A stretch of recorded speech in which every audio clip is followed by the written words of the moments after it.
Friends, welcome to Neetha's taste land. ഞാൻ നീത രാജീവ്. നമുക്കിന്ന് പാവയ്ക്ക അച്ചാർ ഉണ്ടാക്കിയാലോ? പാവയ്ക്കൊക്കെ നമുക്ക് കൂടുതലായിട്ട് കിട്ടുമ്പോൾ ഇത് എന്ത് ചെയ്യണം? ചില സമയത്ത് പാവയ്ക്കൊക്കെ വില കുറവായിരിക്കും. അപ്പോൾ നമ്മൾ പാവയ്ക്ക വാങ്ങിക്കും, അല്ലെങ്കിൽ നമ്മുടെ വീട്ടിലുള്ള ആരെങ്കിലും പാവയ്ക്കൊക്കെ വാങ്ങിച്ചിട്ട് വരും. ഈ പാവയ്ക്ക യൂസ് ചെയ്തിട്ട് 2 ദിവസമൊക്കെ നമുക്ക് എന്തെങ്കിലും കറികളൊക്കെ ഉണ്ടാക്കാം. പക്ഷെ അത് കൂടുതലുള്ള സാധനം നമുക്ക് എന്ത് ചെയ്യാൻ പറ്റും എന്ന് ആലോചിക്കുമ്പോൾ നമുക്ക് അച്ചാർ ഉണ്ടാക്കി വെച്ച് കഴിഞ്ഞിട്ടുണ്ടെങ്കിൽ ചീത്തയായി പോവില്ല, അതുപോലെ ചോറിന് കഴിക്കാനും നല്ല ടേസ്റ്റാണ്. അപ്പോൾ ഞാനിതുപോലെ എനിക്ക് പാവയ്ക്ക കൂടുതലായിട്ട് കിട്ടിയപ്പോൾ എന്തായാലും 2 ദിവസം കറി ഉണ്ടാക്കി. ഡെയിലി പാവയ്ക്ക കറി ഉണ്ടാക്കി അധികം വീട്ടിൽ ചിലവാവില്ല. അപ്പോൾ ഞാൻ വിചാരിച്ചു എന്നാൽ ബാക്കിയുള്ള പാവയ്ക്ക എടുത്തിട്ട് അച്ചാർ ഉണ്ടാക്കാമെന്ന്.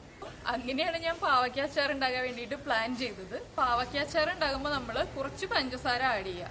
ഇല്ലെങ്കിലും നമ്മുടെ പാവയ്ക്ക കയ്പുള്ള പാവയ്ക്കാണെങ്കിൽ അച്ചാറിന് നല്ല കയ്പായിരിക്കും, നമുക്ക് കഴിക്കാൻ ബുദ്ധിമുട്ടായിരിക്കും. അപ്പോൾ അതുകൊണ്ട് കുറച്ച് പഞ്ചസാര ചേർത്തിട്ട് നമ്മളിപ്പോൾ മാങ്ങ അച്ചാർ ഒഴിച്ചിട്ട് ബാക്കി ഏത് അച്ചാർ ഉണ്ടാക്കുമ്പോഴും നാരങ്ങ ആണെങ്കിലും പാവയ്ക്ക ആണെങ്കിലും അച്ചാറുണ്ടാകുമ്പോൾ നമ്മൾ കുറച്ച് പഞ്ചസാര ആഡ് ചെയ്ത് കഴിഞ്ഞിട്ടുണ്ടെങ്കിൽ നമ്മുടെ അച്ചാറിന് നല്ല ടേസ്റ്റ് ആയിരിക്കും. അതുപോലെ ഞാനിതിപ്പോൾ പാവയ്ക്ക റൗണ്ടിൽ കട്ട് ചെയ്തെടുത്തിട്ട് സ്റ്റീം ചെയ്തിട്ടാണ് എടുക്കുന്നത് അച്ചാർ ഉണ്ടാക്കാൻ വേണ്ടിയിട്ട്. അപ്പോൾ നമുക്ക് അധിക ദിവസം വൈകാതെ തന്നെ അച്ചാർ ഉപയോഗിച്ച് തുടങ്ങാൻ പറ്റും. ഇപ്പോൾ നമ്മൾ പാവയ്ക്ക ഉണക്കിയിട്ടാണ് അച്ചാർ ചെയ്യുന്നതെങ്കിൽ നമ്മൾ കുറച്ച് ഒരു 1-2 മാസം കഴിഞ്ഞിട്ടേ നമുക്ക് അച്ചാർ ഉപയോഗിക്കാൻ പറ്റുള്ളൂ. അപ്പോൾ ഇങ്ങനെ ചെയ്യുകയാണെങ്കിൽ ഇതായിരിക്കും നമുക്ക് അച്ചാർ ഉപയോഗിച്ച് തുടങ്ങാൻ എളുപ്പമുള്ളത്. അപ്പോൾ നമുക്ക് പാവയ്ക്ക നമ്മൾ ഒരു ഇഡ്ഡലി തട്ടിൽ വെച്ചിട്ട് നന്നായിട്ട് ആവി കയറ്റിയെടുക്കാം. അപ്പോൾ നമ്മൾ പാവയ്ക്കയുടെ കളർ ചേഞ്ച് ആയതിനു ശേഷം നമ്മൾ ഇഡ്ഡലി തട്ടിൽ നിന്ന് മാറ്റുക.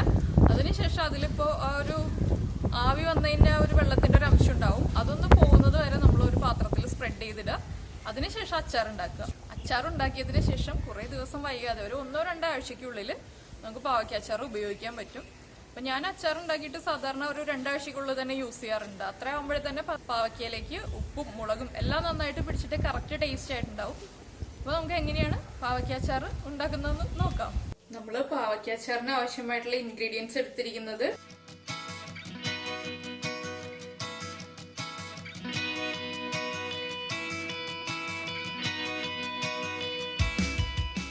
1.5 കിലോ പാവയ്ക്ക എടുത്തിട്ടുണ്ട്, 50 ഗ്രാം ഇഞ്ചി, ഒരു 5 തണ്ട് കറിവേപ്പില, കാശ്മീരി ചില്ലി പൗഡർ, കടുക്, വെളുത്തുള്ളി, പച്ചമുളക്, ഉലുവ പൊടിച്ചത്, ഉപ്പ്, നല്ലെണ്ണ, കായം, വിനീഗർ.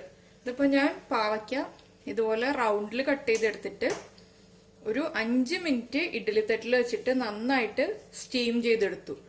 കറക്റ്റ് 5 മിനിറ്റാണ്. ഞാൻ നന്നായിട്ട് ആവി വന്നതിന് ശേഷമാണ് പാവയ്ക്ക ഇഡ്ഡലി തട്ടിലേക്ക് വെച്ചു കൊടുത്തത്.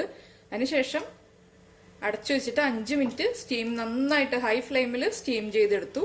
അതിനുശേഷം കുറച്ച് ഒരു ടീസ്പൂൺ ഉപ്പ് ചേർത്തിട്ട് മിക്സ് ചെയ്ത് വെച്ചിരിക്കുകയാണ്. ഇതിപ്പോൾ ഒരു 4 മണിക്കൂറായി ഇതുപോലെ മിക്സ് ചെയ്ത് വെച്ചിട്ട്. ഇനി നമുക്ക് ഇഞ്ചിയും വെളുത്തുള്ളിയും ചെറുതായിട്ടൊന്ന് ക്രഷ് ചെയ്തെടുക്കാം. മുറിച്ച് ചേർക്കണമെങ്കിൽ മുറിച്ച് ചേർക്കാം, പക്ഷെ കുറച്ചുകൂടി പാവയ്ക്കയിലേക്ക് ഇഞ്ചിയുടെയും വെളുത്തുള്ളിയുടെ ഒരു ടേസ്റ്റ് പിടിക്കാൻ വേണ്ടിയിട്ടാണ് നമ്മൾ ക്രഷ് ചെയ്ത് ചേർക്കുന്നത്. നമുക്ക് ഇഞ്ചിയും വെളുത്തുള്ളിയും ക്രഷ് ചെയ്തിട്ട് വരാം. നമ്മളിപ്പോൾ ഇതാ അച്ചാർ റെഡിയാക്കാൻ വേണ്ടിയിട്ട് ഒരു ചട്ടി ചൂടാകാൻ വെച്ചിട്ടുണ്ട്. ചട്ടി നന്നായിട്ട് ചൂടായിട്ട് വരട്ടെ. അപ്പോൾ നമ്മൾ ഇഞ്ചിയും വെളുത്തുള്ളിയും ചേർത്ത് നന്നായിട്ട് ക്രഷ് ചെയ്തെടുത്തിട്ടുണ്ട്. ഞാനിതിപ്പോൾ മിക്സിയിൽ തന്നെയാണ് ക്രഷ് ചെയ്തെടുത്തത്. ചെറുതായിട്ട് മുറിച്ചിട്ട് ചേർക്കണമെങ്കിൽ അങ്ങനെയും ചേർക്കാം. എളുപ്പത്തിൽ ജോലി തീർക്കുക, എളുപ്പത്തിൽ തന്നെ അച്ചാർ ഉണ്ടാക്കുക എന്നുള്ള രീതിയിലാണ് ഞാനിപ്പോൾ ഇത് ക്രഷ് ചെയ്തെടുത്തത് കേട്ടോ. നമ്മുടെ ചട്ടി ചൂടായിട്ടുണ്ട്. നമുക്കിതിലേക്ക് എണ്ണ ചേർത്ത് കൊടുക്കാം.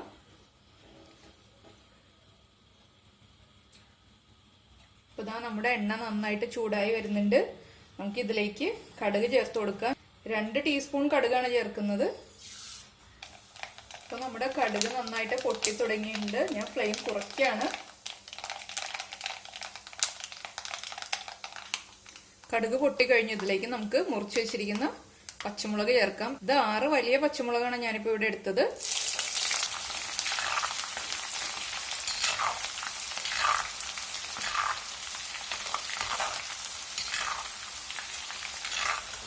ഇതിലേക്ക് നമുക്ക് ക്രഷ് ചെയ്ത് വെച്ചിരിക്കുന്ന ഇഞ്ചിയും വെളുത്തുള്ളിയും ചേർക്കാം.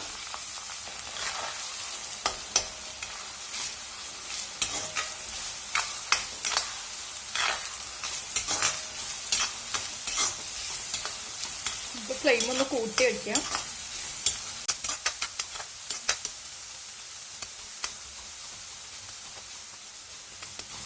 നമ്മൾ പാവയ്ക്ക സ്റ്റീം ചെയ്തെടുത്തത് കൊണ്ട് തന്നെ കുറേ ദിവസം നമ്മളിപ്പോൾ പാവയ്ക്ക ഫ്രൈ ചെയ്തിട്ട് അച്ചാർ ഉണ്ടാക്കുന്നതിനേക്കാൾ എളുപ്പത്തിൽ നമുക്ക് പാവയ്ക്ക ഇങ്ങനെ സ്റ്റീം ചെയ്തിട്ട് പാവയ്ക്ക അച്ചാർ ഉണ്ടാക്കുമ്പോൾ അത് വേഗത്തിൽ തന്നെ യൂസ് ചെയ്യാം. നമ്മൾ പാവയ്ക്ക ഫ്രൈ ചെയ്തിട്ട് ചേർക്കുകയാണെങ്കിൽ കുറച്ച് ദിവസം ഇരിക്കേണ്ടി വരും അച്ചാറൊന്ന് ആ പാവയ്ക്ക സോഫ്റ്റ് ആയി വരാൻ വേണ്ടിയിട്ട്. ഇങ്ങനെ സ്റ്റീം ചെയ്തെടുക്കുമ്പോൾ അതൊരു ഹാഫ് കുക്ക് ആയി കഴിഞ്ഞു. പിന്നെ ബാക്കിയുള്ള ഒരു 1-2 ആഴ്ച കൊണ്ട് അത് കറക്റ്റായിട്ട് സോഫ്റ്റ് ആയിട്ട് വരും. ഇതിലൊരു ഏറ്റവും ഇമ്പോർട്ടൻ്റ് ആയിട്ടുള്ള ഒരു ഇൻഗ്രീഡിയൻറ്റ് ഞാൻ പറയാൻ വിട്ടുപോയി. നമ്മൾ പാവയ്ക്ക അച്ചാർ ഉണ്ടാക്കുമ്പോൾ എപ്പോഴും പഞ്ചസാര ചേർക്കണം, ഇല്ലെങ്കിൽ പാവയ്ക്ക അച്ചാറിന് നല്ല കയ്പുണ്ടാവും. ഞാൻ ഇൻഗ്രീഡിയൻ്റ് ആയിട്ട് പറയാനും വിട്ടുപോയി, എടുത്തു വയ്ക്കാനും വിട്ടുപോയി. ഞാനിപ്പോൾ എന്തായാലും അച്ചാറിൻ്റെ കംപ്ലീറ്റ് പ്രിപ്പറേഷൻ കഴിയുന്നതിന് മുന്നേ തന്നെ ഞാൻ പഞ്ചസാര ചേർക്കും. അതെല്ലാവരും ഒന്ന് നോട്ട് ചെയ്യണം. ഇപ്പോൾ പാവയ്ക്കയുടെ സീസൺ, പാവയ്ക്കയ്ക്ക് നല്ല വില കുറവായതുകൊണ്ടാണ് ഞാനിപ്പോൾ പാവയ്ക്ക അച്ചാർ ഉണ്ടാക്കുന്നത് കേട്ടോ. എന്താണെന്ന് വെച്ചാൽ കഴിഞ്ഞ ദിവസം നടക്കാൻ പോയപ്പോൾ പാവയ്ക്ക 1 കിലോ 20 രൂപ അങ്ങനെ വിൽക്കുന്നുണ്ടായിരുന്നു. അപ്പോൾ പാവയ്ക്ക വാങ്ങിച്ചിട്ട് വന്നു.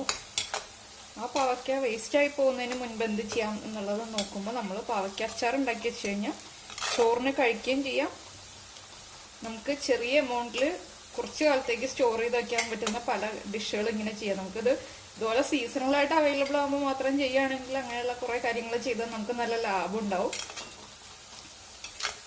ഇതിലേക്ക് നമുക്ക് കുറച്ച് കറിവേപ്പില ചേർക്കാം. ഞാനിപ്പോൾ ഇവിടെ ഒരു 5 തണ്ട് കറിവേപ്പില എടുത്തിട്ടുണ്ട്.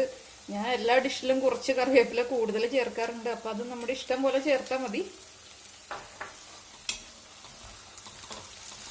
കറിവേപ്പിലയൊക്കെ കൂടുതൽ കഴിച്ചിട്ടുണ്ടെങ്കിൽ നമ്മുടെ മുടിയൊക്കെ നന്നായിട്ട് വളരും എന്നാണ് പറയുന്നത്. അപ്പോൾ ഇനി കറിവേപ്പില ആരും കളയാതെ എല്ലാ കറികളിലും കൂടുതലായിട്ട് യൂസ് ചെയ്തിട്ട് കറിവേപ്പിലയും കൂടി കഴിക്കൂ. ഇങ്ങനെയൊക്കെ നമുക്ക് മുടിയൊക്കെ വളർത്താം. അപ്പം നമ്മുടെ വെളുത്തുള്ളിയുടെയും പച്ചമുളകിൻ്റെയും ഇഞ്ചിയുടെയൊക്കെ ഒരു റോ സ്മെല്ല് മാറി വരുന്നുണ്ട്. നമുക്ക് ഫ്ലെയിം കുറയ്ക്കാം. ഇതിലേക്ക് നമ്മൾ എടുത്തു വച്ചിരിക്കുന്ന മുളക് പൊടി ചേർക്കാം. ഇതിപ്പോൾ കാശ്മീരി ചില്ലി പൗഡറാണ്. ഞാനിപ്പോൾ ഒരു 5 ടേബിൾ സ്പൂൺ എടുത്തിട്ടുണ്ട്. പക്ഷെ ഇതിന് എരിവ് വളരെ കുറവാണ്. അതുകൊണ്ടാണ് ഞാൻ 6 പച്ചമുളക് കട്ട് ചെയ്ത് ചേർത്തത്. ഇത് കാണാനുള്ള ഒരു ഭംഗി മാത്രമേ ഉള്ളൂ, ഒട്ടും തന്നെ എരിവില്ല മുളക് പൊടിക്ക്.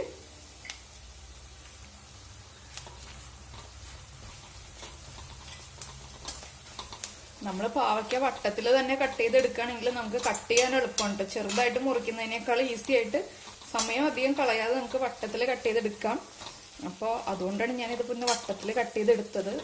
ഇതിലേക്ക് നമുക്ക് വിനീഗർ ആഡ് ചെയ്ത് കൊടുക്കാം. ഞാനിപ്പോൾ വിനീഗർ ഫ്രീസറിൻ്റെ ഡോറിൽ വെച്ചിരിക്കുകയായിരുന്നു കഴിഞ്ഞ ദിവസം. അതുകൊണ്ട് തന്നെ നല്ല ഐസ് പോലെ ആയിട്ടുണ്ട്. അപ്പം ഞാൻ കുറച്ച് വിനീഗർ ചേർത്തിട്ടുള്ളൂ.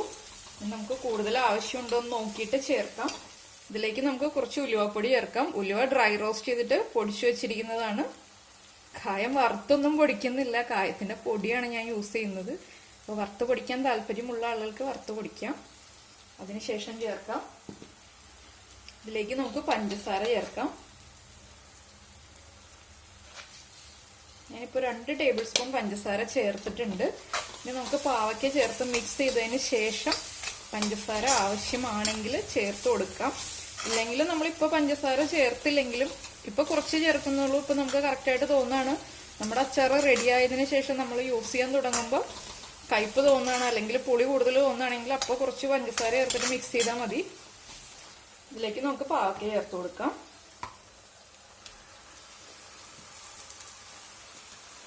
നമുക്ക് പാവയ്ക്കയും നമ്മുടെ ഇഞ്ചിയും പച്ചമുളകും മുളക് പൊടിയും എല്ലാം ചേർന്നിട്ടുള്ള മിക്സ് എല്ലാം നന്നായിട്ട് മിക്സ് ചെയ്തെടുക്കാം.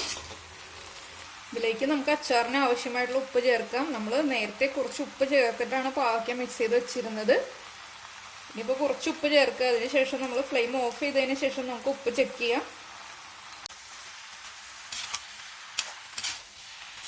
നമ്മുടെ പാവയ്ക്കയിൽ ഇപ്പോൾ ഒട്ടും ഗ്രേവി ഇല്ല. അതുകൊണ്ട് ഞാൻ കുറച്ച് വെള്ളം തിളപ്പിച്ച് വെച്ചിട്ടുണ്ട്. അതൊന്ന് ആഡ് ചെയ്ത് കൊടുക്കണം. നമുക്ക് എത്ര ഗ്രേവി വേണോ അച്ചാറിന് അതനുസരിച്ചിട്ട് തിളച്ച വെള്ളം ചേർത്ത് കൊടുക്കുക. വെറുതെ സാധാരണ നമ്മൾ യൂസ് ചെയ്യുന്ന പച്ചവെള്ളം ചേർക്കരുത്.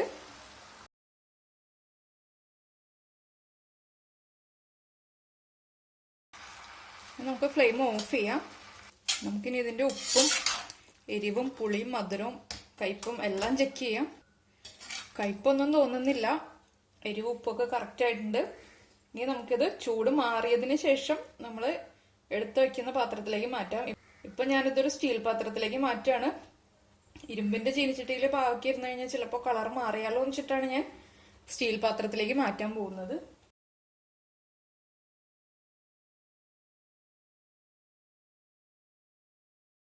നമ്മൾ കഴിഞ്ഞ ദിവസം പാവയ്ക്കാച്ചാർ ഉണ്ടാക്കി വെച്ചിട്ട് ഇതുപോലെ സ്റ്റീൽ പാത്രത്തിലേക്ക് മാറ്റി വെച്ചിരുന്നു. എനിക്കപ്പോ ഇപ്പൊ 2 ദിവസമായി നമ്മൾ ഇതുപോലെ റെഡിയാക്കി വെച്ചിട്ട്, പക്ഷെ എനിക്ക് പാത്രത്തിലേക്ക് മാറ്റാൻ ടൈം കിട്ടാത്തത് കൊണ്ട് ഞാൻ എല്ലാ ദിവസവും രാവിലെയും വൈകിട്ടും ഒരു സ്പൂൺ യൂസ് ചെയ്തിട്ട് നന്നായിട്ട് ഇളക്കി കൊടുക്കണ്ടായിരുന്നു ഈ സ്റ്റീൽ പാത്രത്തിലെ അച്ചാറ്. ഇനിയിപ്പോ നമുക്കിത് നമ്മൾ ഏത് പാത്രത്തിലാണോ എടുത്ത് സൂക്ഷിച്ചു വെക്കുന്നത് അതിലേക്ക് മാറ്റാം. ഇതിപ്പോ നന്നായിട്ട് കഴുകി ഉണക്കി വെച്ചിരിക്കുന്ന പാത്രമാണ്. ഇതിലേക്ക് നമുക്ക് ഈ അച്ചാറ് പകർത്തി വെക്കാം.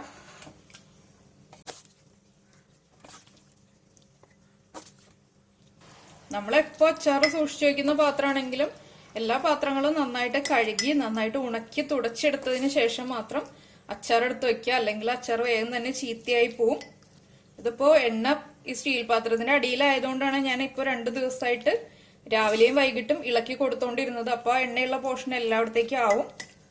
ഇപ്പൊ നമ്മൾ ഇതുപോലെ അച്ചാറ് പാത്രത്തിലേക്ക് മാറ്റിയിട്ടുണ്ട്. അപ്പൊ ഞാനിവിടെ കുറച്ച് എണ്ണ നന്നായിട്ട് ചൂടാക്കി വെച്ചിട്ടുണ്ട്. ചൂടാക്കിയതിന് ശേഷം ചൂട് കുറഞ്ഞിട്ടുണ്ട് എണ്ണയുടെ. നമ്മൾ ചൂട് മാറിയ എണ്ണ ഒഴിച്ചു കൊടുക്കാം. നമ്മുടെ അച്ചാറിന്റെ മുകളിൽ പൂപ്പൽ അങ്ങനെയുള്ളതൊന്നും വരാതിരിക്കാൻ വേണ്ടിയിട്ടാണ് നമ്മൾ ഇങ്ങനെ എണ്ണ ഒഴിച്ചു കൊടുക്കുന്നത്.